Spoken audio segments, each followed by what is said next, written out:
dipersembahkan oleh Assalamualaikum warahmatullahi wabarakatuh. Selamat datang kembali di podcast Ruang Publik TV 9 Nusantara. Balik lagi bersama saya Sima. Podcast Ruang Publik TV 9 Nusantara kali ini dipersembahkan oleh DPRD Provinsi Jawa Timur seperti biasanya, pemirsa. Oke, pemirsa, kali ini kita mau ngobrolin soal pertanian dan juga ketahanan pangan begitu ya, karena memang ini yang sedang digaungkan oleh pemerintahan kita selama 5 tahun ke depan terkait dengan ketahanan pangan.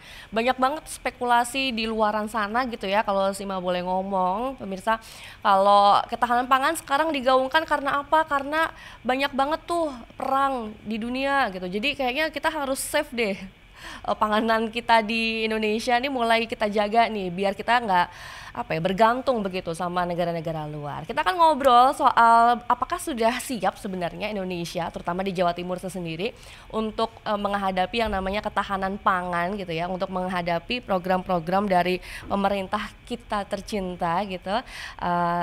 Kali ini Sima akan ngobrol bersama dengan Kaji Deni Prasetyo, merupakan anggota Komisi B dari DPRD Provinsi Jawa Timur begitu ya, dari fraksi Partai Nasdem. Dan kemudian beliau juga merangkap sebagai PW Ansor Jawa Timur untuk Ketua Bidang Pertanian. Ya, begitu ya? Ya. Wah, ini relate banget berarti ya dengan tema kita pada hari ini. Menarik banget karena apa, pemirsa dan juga Kak Jideni ini punya background yang sesuai dengan tema kita pada hari ini gitu, yaitu bagaimana Komisi B itu bisa menyuarakan program-programnya terkait dengan bidang pertanian dan juga perkebunan di Jawa Timur gitu ya. Memang seperti apa pertanian dan juga perkebunan di Jawa Timur, Kak Jideni? Ya, hari ini kan negara kita kan punya program prioritas di bawah kepemimpinan Bapak Prabowo dan Pak Gibran terkait dengan ketahanan pangan, capaian swasembada pangan. Ya. Nah, pemerintah Provinsi Jawa Timur sebagai kepanjangan tangan dari pemerintah pusat memformulakan di 38 kabupaten kota yang di bawah naungan pemerintah Provinsi Jawa Timur. Nah, dalam hal ini tentu pemerintah Provinsi Jawa Timur terkait dengan capaian-capaian yang sudah dilakukan yang menjadi surplus kan terkait dengan hasil pertanian padi, beras, jagung. Nah, dalam hal ini juga tentu pemerintah provinsi juga Komisi B butuh kreativitas yang ada di bawah juga. Salah satunya terkait dengan dunia pertanian dan perkebunan yang keterkaitan dengan ketahanan pangan. Nah, alhamdulillah juga dari pemerintah pusat supporting terkait dengan 4 hal itu pun gencarnya hari ini. Terkait dengan misalkan yang pertama infrastruktur mengarah ke pertanian dan perkebunan, irigasi kah, jalan kah, terus pupuk. Nah, dalam hal ini pupuk hari ini juga tidak kekurangan kan? Iya, nggak ada lagi langkah-langkah ya? Tidak ada. Artinya serius yang sudah dilakukan oleh pemerintah pusat. Dalam hal itu juga yang berikutnya, yang ketiga terkait dengan peralatan Alsintan yang mengarah kepada modernisasi. Peralatan yang modern seperti proses penanaman. Itu transplanter udah diperuntukkan kepada petani. Sampai ke perawatan, sampai ke panen. Panen itu pun juga ada yang namanya kayak kombin gitu kan, dengan kapasitas yang besar juga. Lalu yang berikutnya terkait dengan harga. Harga kan sudah ditetapkan oleh negara, oleh pemerintah. Padi 6.500 gitu kan. Nah, dalam hal ini tinggal sumber daya manusia yang perlu disiapkan untuk jangka panjangnya. Karena ketertarikan dari dunia pertanian ini sangat miris sekali kalau melihat data gitu kan di Jawa Timur. Di Jawa Timur itu sangat minim sekali melihat potensinya untuk jangka panjang, untuk ke depan. Tidak menutup kemungkinan dari kurang lebih 1.200.000 hektar Yang jelas juga itu database di tahun 2024 ada tambahan-tambahan lah dengan ketertarikan dari dunia pertanian, petani-petani, kelompok petani akhirnya memunculkan database-nya ke Dinas Pertanian. Nah, dari situ tentu PR untuk ke depan itu bagaimana jangka panjang, tidak menutup kemungkinan lahan-lahan di 38 kabupaten kota yang ada di Jawa Timur itu akan terkikis. Terkikisnya itu berubah alih fungsi gitu kan, dengan penambahan jumlah penduduk yang ada di Jawa Timur sekaligus juga akan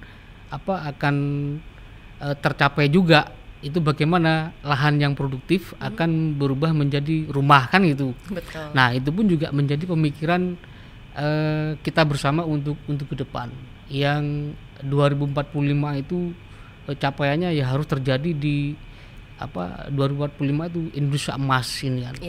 Nah itu pun harus dilakukan mulai dari sekarang, diformulakan mulai dari sekarang, difikirkan mulai dari sekarang. Tentu itu pun juga butuh supporting juga dari teman-teman akademisi ya, dari universitas-universitas, dari pihak kampus-kampus yang itu pun juga butuh riset untuk kedepannya. Seperti itu. Sebuah ironi ya, di mana jumlah penduduk semakin banyak, butuh tempat tinggal, tapi justru yang menjadi utamanya dari manusia, yaitu akan kebutuhan pangannya, justru terkikis, tergerus. Iya. Ini artinya SDM-nya yang perlu kemudian dikelola, dan ini yang menjadi fokusnya jenengan begitu ya. Gimana caranya mengakali keterbatasan lahan ini dengan SDM yang banyak, dan gimana caranya agar para SDM yang banyak ini, terutama para pemuda di usia produktif, mau bergabung begitu ya di pertanian. Itu yang Anda lihat, Kak Deni. Iya, hari ini ada keharusan untuk berpikir bagaimana anak-anak muda itu ada ketertarikan kepada dunia pertanian. Bagaimana untuk mengedukasi, itu pun juga ada supporting dari pemerintah di semua tingkatan. Baik itu di desa, pemerintahan kabupaten, kota, provinsi dan pusat. Kenapa seperti itu? Karena kita sondingkan juga dengan digitalisasi hari ini, modernisasi, digitalisasi. Pasti banyak juga pertanyaan dari anak-anak muda hari ini. Setelah kita bertani, hasilnya dikemanakan kan gitu? Terjawab sudah, harga misalkan udah ditetapkan, padi udah ditetapkan, jagung sudah ditetapkan, sayur misalkan.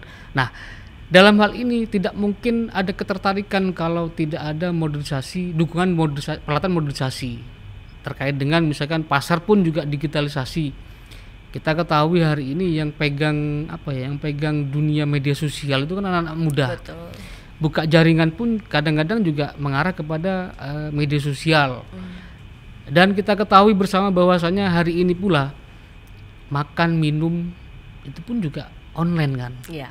Mau kemana online. Nah, beli sayur aja online. Beli sayur pun juga online. Nah, misalkan nih berpikirnya di perkotaan kayak di Surabaya. Surabaya kan sudah tidak sangat minim sekali terkait dengan lahan produktif. Nah, capaian-capaian seperti itu perlu dipikirkan juga, perlu ada kreativitas juga terkait dengan apa? Oh iya, beralih sayur sekarang yang awalnya ditanam di lahan produktif, tapi sekarang kan bisa ditanam di lahan-lahan sempit. Seperti apa? Seperti hidroponik gitu kan. Yeah. Seperti hidroponik itu pun akan menunjukkan bahwasanya higienis perawatannya pun juga mudah kalau dilakukan. Karena apa? Karena kebutuhan lahannya kan tidak terlalu luas. Lahannya sempit pun juga bisa. Baik itu tanam sayur, mengarah juga kepada dunia pertanian, tapi butuh sumber daya manusia, butuh SDM yang sekiranya itu pun juga mumpuni juga. Nah, PR-nya adalah SDM itu perlu disiapkan juga yang mengarah kepada adanya regenerasi. Adanya regenerasi, bagaimana keberlangsungan untuk kedepannya ini perlu sumbangsi juga pemikiran supporting dari pemerintah di semua tingkatan. Baik, tapi Kak Deni sebenarnya ketika Sima ngobrol-ngobrol gitu ya sama petani-petani di Jawa Timur, karena kan sempat ikut Polbangtan gitu ya, keliling, ternyata tuh yang diminati sama anak-anak muda bukan lahan pertanian seperti padi, jagung, mereka justru lebih seneng jadi petani hortikultura. Nah, karena katanya cuannya lebih gede ya. Lebih berasa gitu. Dan kemudian jelas marketnya sudah ada gitu. Kayak misalkan kemarin ketemu sama petani paprika yang ada di daerah mana ya tuh ya, menuju ke Malang, pokoknya di situlah. Dia bilang pasarnya sudah jelas, dibantu sama pemerintah, dibantu untuk ekspor begitu ya, keluar. Ada nih pasarnya paprika kita tuh udah ada di pasarnya di Amerika, karena suka banget nih masak pizza misalkan kayak gitu dan lain sebagainya. Hari ini kalau menurut saya sih tidak perlu berpikir untuk keluar dulu ya. Barang itu diekspor. Kalau ada potensi monggo silakan. Tapi hari ini pula negara kita kan sudah mempunyai program prioritas yang namanya kayak semacam koperasi merah putih, satu desa satu koperasi. Satu koperasi satu desa itu ada keterkaitan juga dengan 2025 2026 itu penuh dengan makan bergizi gratis. Ya kan? Nah, kita amati pula terkait dengan koperasi satu desa satu koperasi. Itu di satu desa satu kelurahan. Nah, apa sih kalau kita peka, apa sih dengan hadirnya koperasi tersebut? Jelas di situ juga ada peningkatan ekonomi, ada perputaran ekonomi, mengurangi pengangguran, mengurangi kemiskinan, gitu kan? Karena yang dimodali itu adalah tidak mungkin dari luar desa tersebut, karena tujuannya satu desa satu koperasi, pengurusnya pun juga dari dalam desa tersebut, tidak boleh dari luar desa, kan itu. Yang jelas harus kompeten yang membidangi terkait dengan perkoperasian itu. Nah, tujuannya apa? Tujuannya adalah paling tidak nanti perputaran ekonomi hidup bangkit, salah satunya pertanian, perkebunan, peternakan, UMKM masuk semua di situ. Nah, sekaligus kita sondingkan misalkan program prioritas terkait dengan makan bergizi gratis, gitu kan? Di situ suplai bahan bakunya kan luar biasa. Satu dapur kurang lebih 3.500 peserta di setiap hari Senin sampai hari Jumat. Nah, itu kan dampak dari perputaran ekonomi, perputaran modal pun juga sudah kelihatan di situ bahwasanya akan hidup semua. Bukan hanya di dunia pertanian, tapi di semua yang mengarah kepada kesehatan, karena tujuannya kan harus higienis makanannya, harus proteinnya harus jelas juga, terukur, dan sekaligus ya ada perputaran ekonomi yang meningkat di situ. Baik, ini kembali lagi mengenai ketertarikan dan juga peminatan dari generasi muda kita begitu ya.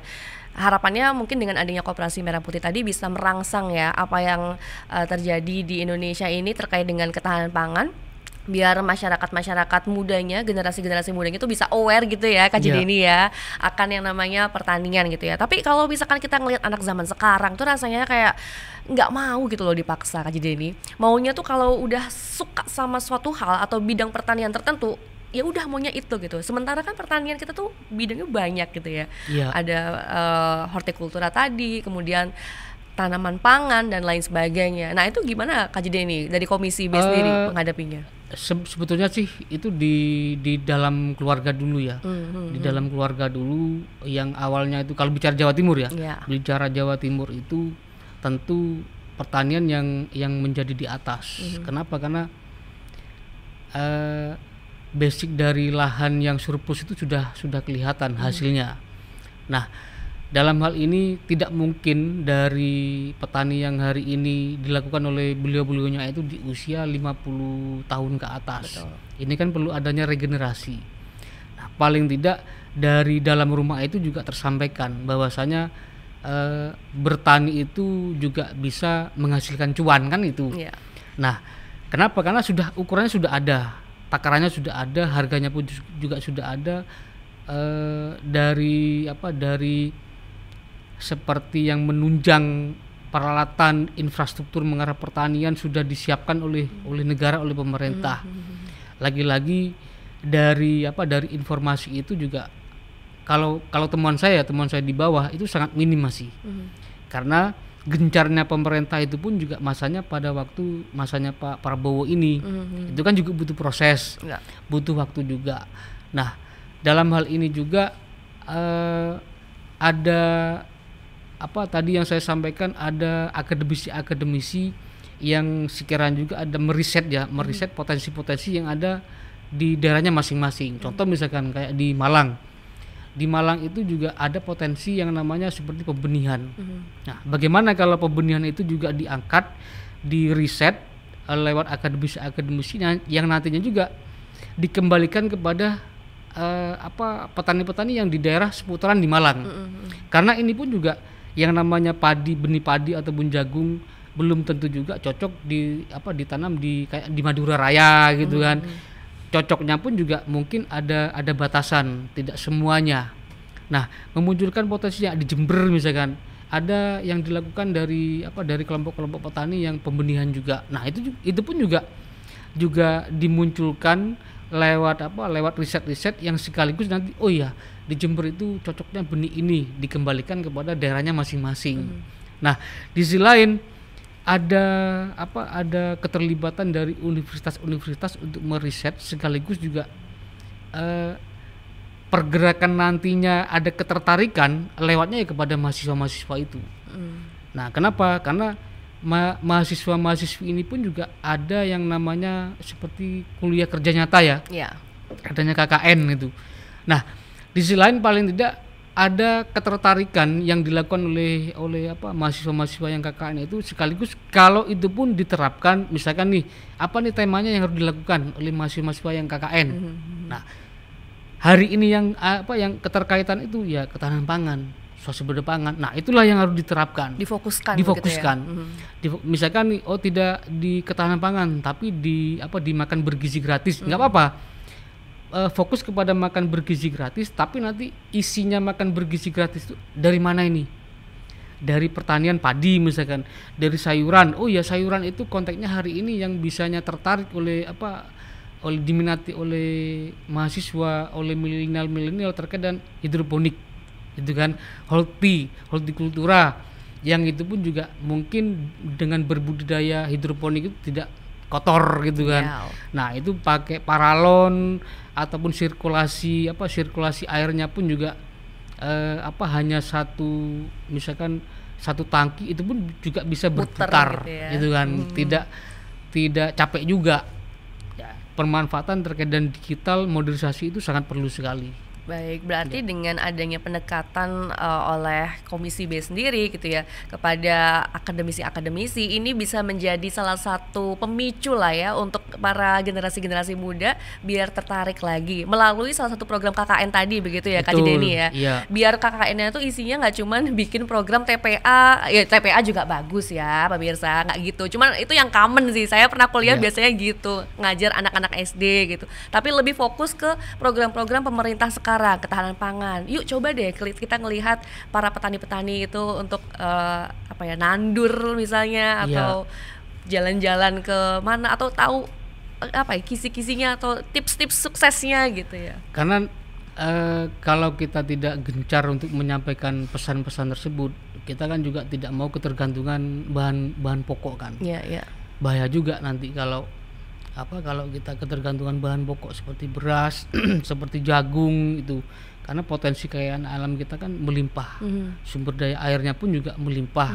Nah, tinggal kita gencarnya bagaimana regenerasi itu juga diminati oleh pemuda-pemuda. Sekaligus juga kita ketahui bahwasanya PHK kan sudah juga banyak juga kan. Betul. Berharap menjadi pegawai pabrikan itu pun juga tidak menentu juga. Betul. Sedangkan kita punya lahan yang luas, punya lahan melimpah. Bagaimana kalau itu pun juga nantinya kita ketergantungan. Nah, inilah yang perlu kita pikirkan bahwasanya ya sumbangsih dari pemikiran, supporting dari pemerintah itu sangat perlu sekali. Betul. Sangat perlu sekali. Betul, iya setuju, menjadi solusi PHK ini ya. Jadi mungkin gimana caranya dengan adanya kabar PHK di mana-mana ini, kemudian hadir ketahanan pangan, yuk kita beralih sama-sama kali ya ke bidang ini, ke bidang pertanian yang mungkin selama ini sering ditinggalkan dan dianggap sebelah mata gitu. Iya, nyaris itu pun juga tidak terfikirkan oleh generasi muda. Oleh generasi muda.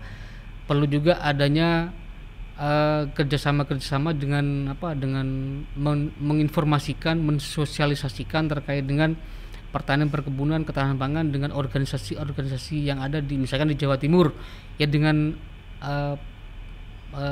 pemuda Muhammadiyah kah, dengan Ansor, dengan adik-adik aktivis pergerakan seperti PMI, HMI, GMNI gitu kan, BEM, macam-macamnya itu. Nah, sekaligus juga paling tidak berpikirnya kritis, tapi kritislah kepada pertanian perkebunan, kritislah kepada ketahanan pangan. Itu pun juga pasti nanti adik-adik mahasiswa yang berkecimpung di aktivis di pergerakan-pergerakan itu kalau kembali ke masyarakat pasti akan melihat sawah, pasti akan melihat padi, pasti akan melihat jagung. Karena itu yang sering kita konsumsi begitu. Iya, karena berpikirlah bagaimana nanti setelah saya lulus kuliah ini mau kemana, kan itu belum tentu juga diterima. Misalkan nih jurusan kedokteran belum juga jadi dokter, betul, gitu kan. Jurusannya misalkan pengusaha apalah besar, belum tentu juga jadi pengusaha, kan itu. Pasti nanti akan kembali lagi kepada daerahnya masing-masing, pasti akan melihat padi, melihat sawah, melihat kebun. Nah itu. Tapi kalau dari Kak Denny sendiri, ini program apa yang kemudian diusulkan untuk selain merangsang para generasi-generasi muda bergabung gitu ya ke bidang pertanian? Program apa kemudian yang diberikan terutama dari Kak Denny selaku anggota Komisi B DPR Jawa Timur begitu ya, untuk bisa mengkokohkan lagi yang namanya pertanian di Jawa Timur? Kan udah bagus kan sebenarnya pertanian di Jawa Timur itu. Kalau kita ini kan misalkan ada reses ya. Ada reses yang di situ juga nanti akan memunculkan aspirasi-aspirasi macam-macam. Tapi yang paling besar itu masukannya terkait dengan pertanian perkebunan. Karena saya kan adanya kan di desa. Di desa, dan harapannya itu dari beliau-beliaunya itu muncul pertanian yang terintegrasi. Terintegrasi seperti apa tuh? Terintegrasinya itu bagaimana kita bertani, bagaimana kita itu bercocok tanam. Misalkan nih kita tanam jagung. Tanam jagung itu bukan kita hanya mengambil dari buahnya saja. Bagaimana kita berpikir terkait dengan batangnya itu harus diapakan gitu kan. Oh iya, batangnya ini bisa untuk pakan ternak. Nah, setelah pakan ternak bisa apa lagi gitu kan. Oh, bisa campuran untuk bikin pupuk kompos organik misalkan yang difermentasi. Nah, di situ juga limbah pun juga tidak ada, karena bukan hanya jagungnya saja yang diambil, buahnya saja, tapi batangnya pun juga sudah habis. Kayak tanam pisang misalkan, tanam pisang juga sama, bukan hanya mengambil buahnya saja, tapi bagaimana daunnya. Oh, daunnya ini ada yang jualan pecel misalkan, nasi pecel misalkan, daunnya kan bisa dipakai. Nggak dipakai pun bisa untuk pakan ternak juga, seperti batangnya itu. Memaksimalkan nilai keekonomian betul dari satu produk pertanian begitu. Betul, jadi semuanya terintegrasi, tidak terbuang, bahkan marketnya pun juga disiapkan. Gitu kan, misalkan nih ada salah satu organisasi yang di situ skupnya di desa. Di desa terkait dengan Karang Taruna misalnya, pemuda Karang Taruna. Nah, bagaimana Karang Taruna itu juga mengedukasi, mempunyai ide-ide yang kreativitasnya itu tinggi, sekaligus juga bisa memunculkan pemberdayaan juga, kemandirian juga. Nah, itulah yang hari ini kita gencarkan, tapi kita perlu sondingkan juga dengan anggaran gitu kan. Anggarannya cukup apa tidak? Nah, kita ketahui dengan adanya efisiensi ini tentu juga masih berpikir dua kali gitu terkait dengan kita mau bikin integrasi gitu kan, tapi ada bisa, tapi kan masih minim, masih minim sekali. Nah, kita akhirnya ada kerjasama juga dengan teman-teman sahabat-sahabat Ansor terkait dengan potensi-potensi yang ada di daerahnya. Misalkan nih tidak bisa memberikan bantuan secara masif, paling tidak kan ada berkecimpung di dunia pertanian perkebunan, kita adakan MOU, kita ajak pengusaha-pengusaha besar, kita ajak pabrik-pabrik seperti misalkan kayak menanam edamame, kedelai edamame, terus jagung, terus okra, yang di situ ada kepastian mereka itu bertani. Kenapa kok pasti? Karena tanam edamame sekaligus nanti pada waktu panen udah diambil oleh perusahaan. Jadi tidak begitu berpikir oh nanti ini tidak laku, ini tidak dibeli. Seperti pisang hari ini. Kalau melihat potensi seperti pisang itu pun juga bisa dilihatnya. Oke, kalau sekarang nggak mungkin dilihat. Tapi kalau sudah berbuah dan kita berpikir cerna, bisa memahami untuk 2026 terkait dengan makan bergizi gratis, itu kan ada bahan baku yang namanya buah juga, ya kan? Pisang pun salah satunya bisa masuk untuk menjadi bahan baku terkait dengan makan bergizi gratis. Nah, perharinya pun juga berapa? Di Jawa Timur ada 38 kabupaten kota. Saya kira peluang-peluang itu masih banyak lah, ya, dan harus dijemput bola. Dan hari ini tidak menutup kemungkinan itu pun juga seperti bahan baku itu akan didatangkan dari luar provinsi Jawa Timur. Iya kan? Betul. Pasti itu akan hadirnya ya dihadirkan dari di dalam internal provinsi Jawa Timur. Kita kerucutkan lagi hadirnya koperasi. Nah, itu pun juga ya dari daerah tersebut, tidak mungkin dari luar daerah. Kembali kepada daerah kita masing-masing.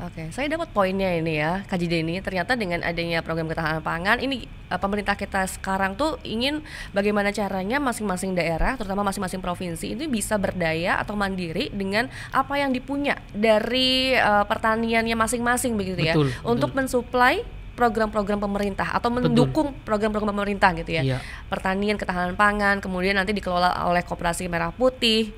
Kemudian nanti hasilnya, outputnya tuh bisa jadi supply MBG atau makan bergizi gratis begitu ya. Sangat clear dan I get the point gitu. Kami sebagai masyarakat awam gitu ya, apa sih ini, program apa sih ini? Tiba-tiba ada MBG, tiba-tiba ketahanan pangan, tiba-tiba ada Koperasi Merah Putih. Kemudian ketika tadi Kak Jideni menjelaskan, oh ternyata itu benang merahnya. Terkait dengan anggaran begitu ya. Sebenarnya kan kita bisa berpikir untuk berinovasi begitu ya. Kalau kita melihat aset-aset yang dipunya oleh pemerintah Provinsi Jawa Timur itu juga terbilang banyak gitu ya. Harusnya bisa dong dioptimalkan untuk pertanian begitu ya. Aset-aset yang dipunya oleh pemerintah Provinsi Jawa Timur untuk mendukung adanya program ketahanan pangan yang ada di Jawa Timur khususnya gitu, Kak Jideni. Iya, kalau melihat hari ini supporting dari pemerintah pusat itu luar biasa sekali, Mbak Sima.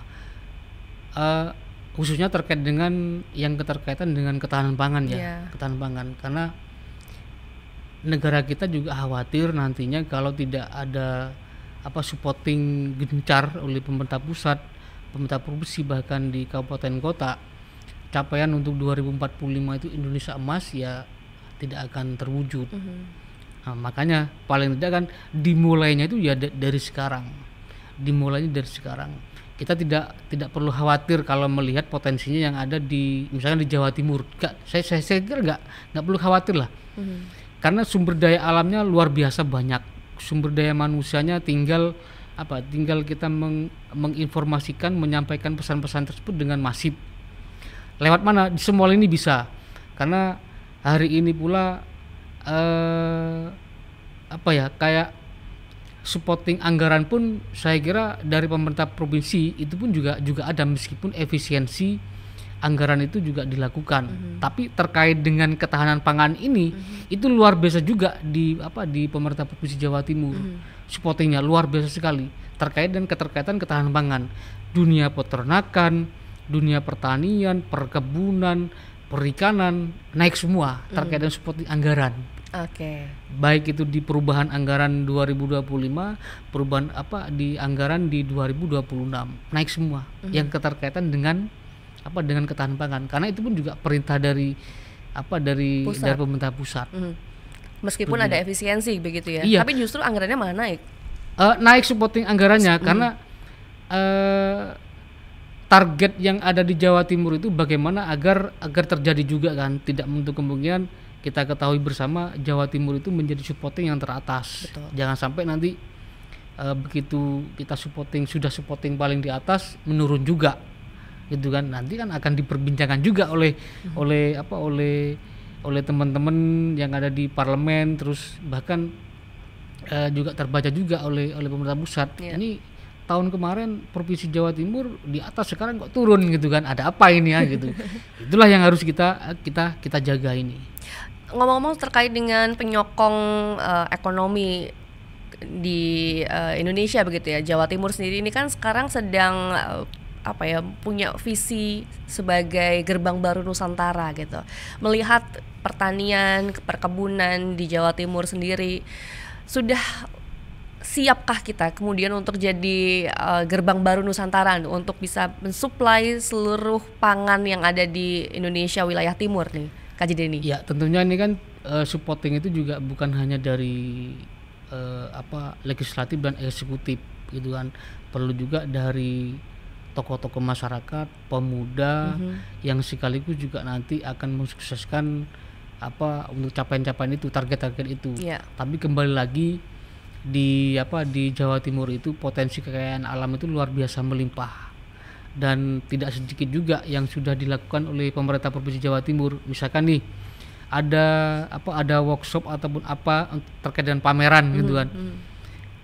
Kayak kemarin di NTT ya, Nusa Tenggara Timur, produk-produk unggulan yang ada di Jawa Timur itu terangkut semua di sana, dipasarkan. Kayak di Kalimantan Selatan kemarin, perdagangan dan perindustrian. Nah, itu pun produknya kan bukan hanya kayak dari peternakan, dari pertanian pun, pertanian perkebunan juga terangkut, terpasarkan. Nah, sekaligus ke luar negeri. Hari ini pula kan harus kita bisa memahami, misalkan nih di Jawa Timur itu potensi dari jamaah haji ya, jamaah haji ataupun umroh, ada kerjasama dengan antar negara yang posisinya itu yang mengarah kepada pemerintah Provinsi Jawa Timur. Misalkan nih jamaah haji yang ada di Jawa Timur kan banyak, bahkan di Indonesia itu jutaan gitu kan, yang terangkut pada musim haji itu pun kurang lebih 1 bulan lebih kan ada di sana. Nah, bagaimana berpikir masyarakat yang melakukan ibadah haji ataupun umroh itu juga merasakan makanan-makanan yang jelasnya itu juga daerah kita masing-masing. Jawa Timur misalkan contoh misalkan saya pada waktu umroh ataupun haji kemarin, saya masih mencari pecel gitu loh. Mencari pecel. Nah, pecel itu pun juga banyak dilakukan buah, misalkan adanya jeruk, terus pisang juga. Nah, ini kalau dibuat kerjasama dengan negara luar seperti di Saudi, itu pun juga bisa gitu. Dan itu pun sudah dilakukan oleh pemerintah Provinsi Jawa Timur. Ke Jepang gitu kan sudah kita lakukan. Pemerintah Provinsi Jawa Timur sudah itu. Oke, berarti tinggal gimana caranya mengoptimalkan lagi begitu ya, lebih menyiapkan lagi. Apa yang kemudian perlu disiapkan nih untuk menuju gerbang baru Nusantara nih di sektor pertanian terutama? Ya, hari ini dengan gencarnya pemerintah pusat, paling tidak kan petani-petani yang tidak masuk di database-nya Dinas Pertanian hari ini disegerakan dari petani-petani itu masuk ke kelompok tani, ya kan, kelompok tani. Terus setelah masuknya di Dinas Pertanian lewat kelompok tani tersebut ataupun Gapoktan, ada penyuluhan ataupun pendampingan yang keberlanjutan. Bagaimana kalau seandainya petani-petani tersebut juga tidak ada pendampingan dan yang berkelanjutan, saya kira muspro juga gitu. Bahkan ada kecenderungan dari petani-petani itu juga merasa bahwasanya, oh iya, saya sudah bertani berpuluh-puluh tahun gitu kan. Tapi kok gini-gini aja? Iya gitu kan.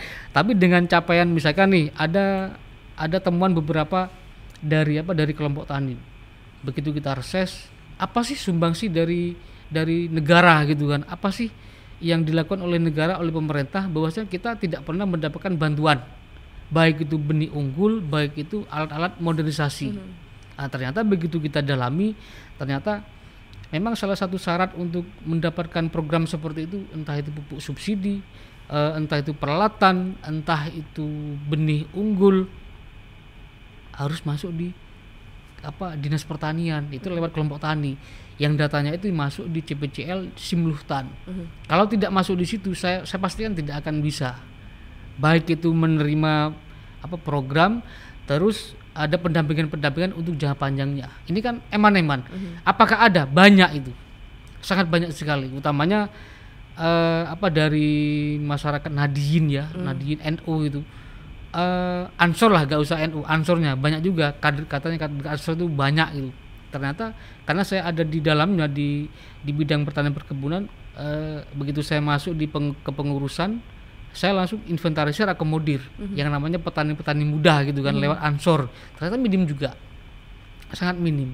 Baik. Nah itu juga menjadi PR kan, temuan-temuan. Sekaligus kita sondikan begitu ada kegiatan yang namanya RTP di pemerintah, di Komisi B, ya kita sampaikan temuan-temuan itu. Baik, ini dengan adanya masyarakat alias petani yang masih bertanya, ini artinya banyak juga yang belum tahu gitu. Jadi informasi itu pun juga minim untuk diterima. Terus yang selanjutnya dengan kegaduhan seperti dengan polemiknya kayak pupuk gitu kan, itu pun petani-petani merasa bahwasanya ini kok kayak gini terus gitu loh. Jadi merasa capek juga kan petani. Nah, hari ini yang digencarkan oleh pemerintah itu di awal tahun 2025 itu ya mendesak untuk masuk ke dunia pertanian, karena capaiannya untuk ketahanan pangan itu pun juga harus tercapai kan, sumber pangannya. Ya. Nah, perlu juga informasi yang masif, dan kita ketahui bahwasanya hari ini pula terkait dengan infrastruktur, peralatan, harga padi pun menjadi ketetapan gitu kan. Terus dari peralatan pun sudah disiapkan yang sedemikian. Nah, kembali kepada program-program itu, kalau tidak masuk di dinas pertanian seperti kelompok tani, itu pun juga tidak bisa mengakses. Tidak bisa mengakses. Artinya mungkin perlu ada sedikit penyuluhan begitu ya, sering-sering begitu kepada para petani atau gapoktan yang ada di Jawa Timur begitu, Kak Jenny. Ya, perlu juga adanya kayak rembuk petani gitu ya, yang dilakukan oleh pemerintah yang paling di akar, pemerintah desa, pemerintah kabupaten, bahkan mungkin provinsi juga adanya rutinan yang itu pun juga masuk juga kemarin usulan di parlemen, di Komisi B, agar ada rutinan entah itu 1 tahun 3 kali yang namanya rembuk petani. Harapannya seperti itu, yang juga update terkini informasi. Baik, terakhir mungkin Kak Jenny ya, ini kan kalau kita bicara soal pertanian di Indonesia, di Jawa Timur, tantangan yang dihadapi itu kalau bisa dibilang masih itu aja gitu ya, terkait dengan alih fungsi lahan begitu ya, kemudian kelangkaan dan juga distribusi pupuk, kemudian juga pelindungan harga agar petani ini nggak merugi begitu ya saat panen raya, akses pasarnya juga bagaimana produk pertanian di Jawa Timur ini bisa bersaing di tingkat nasional apalagi internasional gitu. Kemudian juga dampak perubahan iklim dan cuaca. Nah, ini gimana kemudian Komisi B DPRD Jawa Timur ini bisa menghadapi tantangan yang besar gitu ya. Saya yakin tugas Komisi B juga tidak hanya membidangi pertanian, banyak sekali begitu ya. Ini bagaimana kemudian, dan apa yang kemudian akan disampaikan kepada pemirsa, terutama pemerintah Provinsi Jawa Timur dan juga para petani-petani yang hari ini melihat podcast Ruang Publik TV 9 begitu ya, terkait dengan tantangan-tantangan. Ya, paling tidak kan yang dilakukan oleh pemerintah di semua tingkatan hari ini juga butuh supporting dari masyarakat gitu. Utamanya masyarakat yang berkecimpung di dunia pertanian. Database itu memang perlu. Database menjadi tolak ukur bahwasanya untuk ke depan lahan misalkan nih 1.200.000, itu pun juga tahun depan juga tetap 1.200.000 dengan nilai produksinya tetap sama. Itu kan syukur-syukur kalau ada temuan baru bisa tambah nilai produksinya. Nah, dalam hal itu tentu kalau terkait dengan supporting tadi yang disampaikan oleh Mbak Sima terkait dengan harga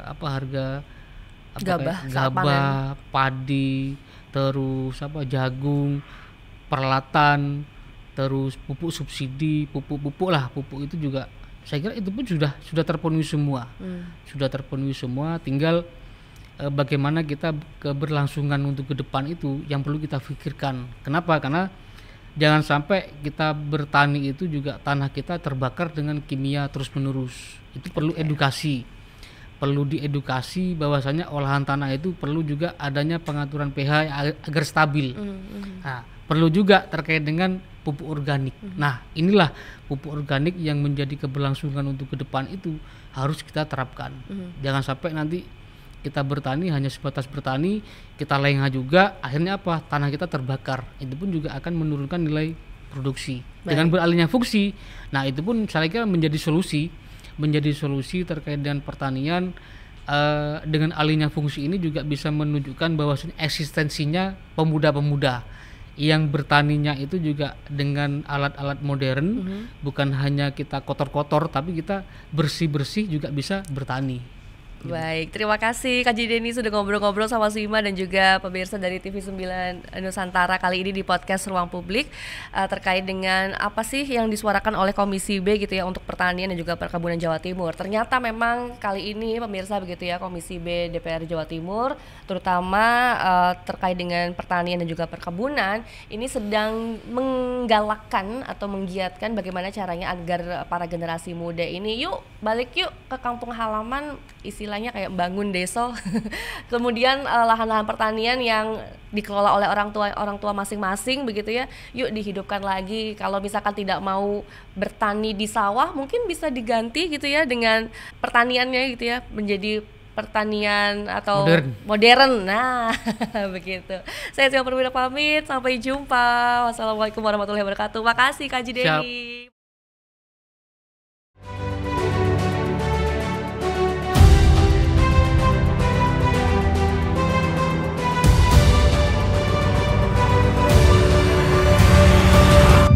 Acara ini dipersembahkan oleh